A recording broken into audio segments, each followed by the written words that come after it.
Instead of awkward attempts to mix rock and reggae, there was about to be a new sound. The energy of punk brilliantly fused with reggae's faster ancestor, ska. I'm going out tonight. I don't know if I'll be alright. Everyone wants to hurt me. Oh, baby, they're jealousy.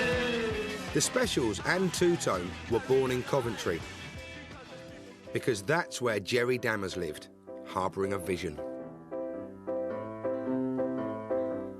They emphasise the offbeat like that. Then started slowing down, you got sort of reggae.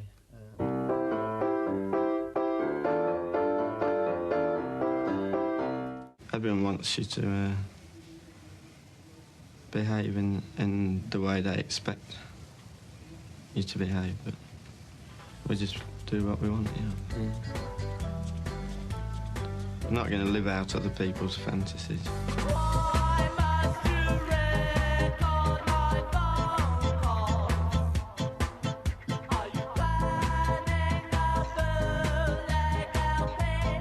Gangsters was the first two-tone single, launching a new look, a mix and match of clothes once worn by skinheads, mods and rude boys, and with it a new ska punk sound.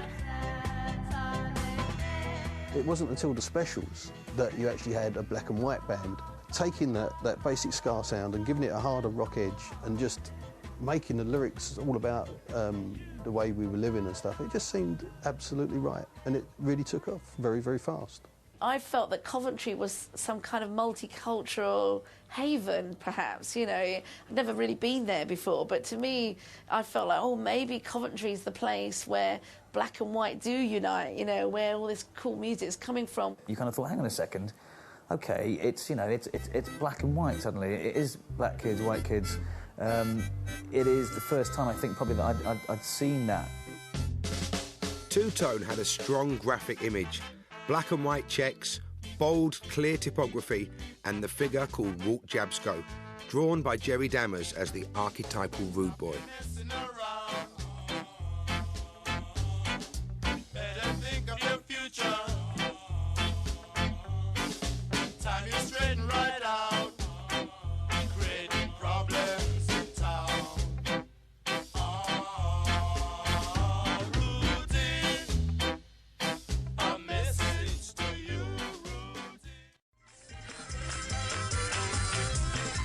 Two Tone were a kind of musical commune that included selector, the beat and madness. They injected old school Jamaican ska with a new punk energy. You know, the Two Tone guys, they were from Coventry, and Jerry Dammers, this, you know, the maestro who pulled that all together, which was the weirdest thing. I mean, I never got to know Jerry at all. Some of the other guys, yeah, but Jerry seemed like a complete mastermind. I don't know what part of his brain was working, but some part clearly was in focus. I'd say we were the beginning of the imitation generation, you know, we were, at least we were one of the first to do it. We were like the Jam. This was like imitating the past, but in real life. This was our inspiration. It'd be really hard to say why retro culture happened, but it did, and it was exciting. I think it was good from the point of view that it probably introduced a younger generation into that music. And then you go and find the originals, and it's like, oh, that's what it's about, you know. And then those originals lead you on to something else. It's like you know, they're like stepping stones, I think. So I think Two Tone was important from that point of view, you know.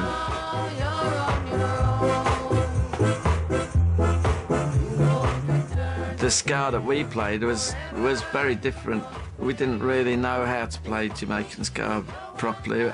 If you listen to it, it's actually a strange fusion of bits of skinhead style, a bit of mod style, a bit of Jamaican rude boy style, you know, mixing it and matching it and creating something which never actually happened in the first place, exactly.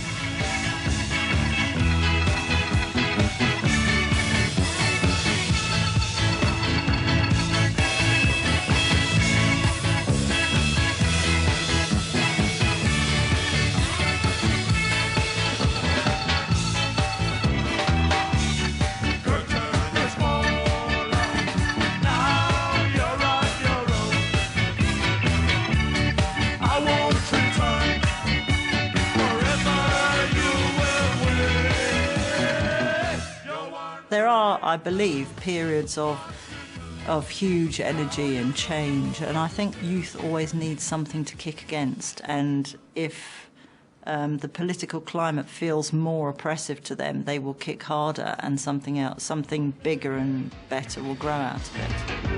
Don't be immature, don't be a poser. I'll second you're in your bed of roses. Don't wanna be rich, don't wanna be bad, but I really hate to have to say. In a way, the special is playing out a kind of the drama of British society on the stage. You know, that was part of the concept. You've done too much too young. You're married with a kid when you could be having fun when... I think this is our Bernie Rhodes contract. No, we've got loads of contracts actually. Two-Tone's strengths were also its weaknesses. Cheerful idealism and a do-it-yourself aesthetic had helped propel Two-Tone to success. What else have we got? Oh, this is our A&R department. These are the tapes that people send us.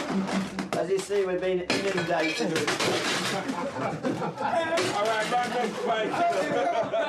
And this is the wardrobe. But they weren't best equipped to handle that success now it had arrived.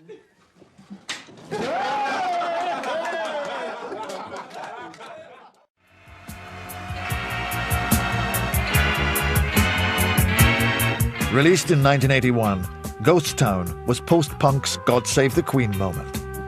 Not since the Pistols' searing release of 4 years prior had such social comment caught the imagination of a nation.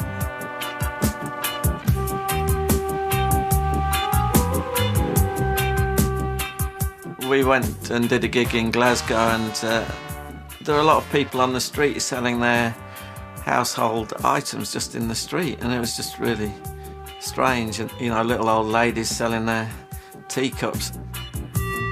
You know, I'd never seen that in this country before, so that's where I really got the idea for that song. But it wasn't just about Glasgow, it was about the whole country, it was about Coventry as well. Factories were closing down, all the big industries were being closed down, you know, by Thatcher. No job to be found in this country. Can't go on no more. The people getting hungry. Ghost Town reached #1 in July 1981. It marked a parting of the waves for post-punk. After years of being willfully uncommercial, the most radical thing left for some was to reinvigorate the charts. This is the original of one of the ones that we do. Two-Tone lives on, not just in its political or musical legacy, but in the very personal effect it had on those individuals, black, brown or white, who experienced it as a turning point in their lives and in their relationship to British culture. Se